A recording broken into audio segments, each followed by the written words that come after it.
Uh, I'm Bianca Maria Piraccini. I'm a professor at the University of Bologna, and I'm a researcher in hair and nail disorders. So, Professor Piraccini, are hair and scalp pathologies a common reason why people consult a dermatologist? Yes, we can have two kinds of patients. Patient with itching or scaling of the scalp, so like seborrheic dermatitis, who come for a consultation, or patient with hair loss, so patient with different kind of alopecia come to find a solution. Is there any evolution in the epidemiology of scalp and hair diseases?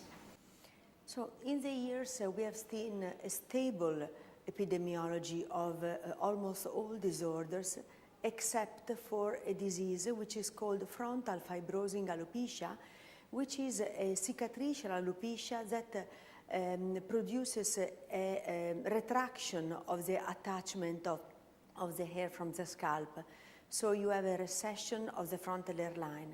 It's a disease which is becoming more and more common in the last 20 years, and especially involves postmenopausal females. What do we know about physiopathology of all these kind of diseases? The research is ongoing, and especially toward two fields: finding the molecules that are expressed by the hair follicle in normal condition, and the changes of expression of these molecules in pathological conditions. And then we have a huge study on genetic. So we want to see which genes are expressed in the different diseases, and so we look for families with the same disorders, and we look for gene expression compared to people who are not affected by that disease. More specifically, how does trichoscopy fit in the trichology field, and for which disease and for which purpose is it used now? So trichoscopy is the observation of the scalp and of the hair using a tool which is usually utilized for looking at pigmented lesion of the skin.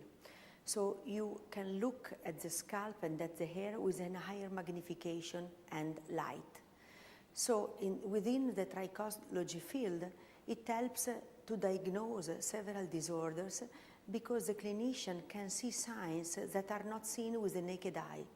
So it is really an helpful tool, and also it is helpful to have an idea of how the disease is improving or worsening in time. So it is also useful for the follow-up of patients. So what will be the key information, even the Congress is at the beginning, the key information this PFDC event brings to you? What do you appreciate in this kind of event? I appreciate the fact that an industry pushes toward knowledge, toward diffusing the knowledge to dermatologists, and toward enhancing hair research.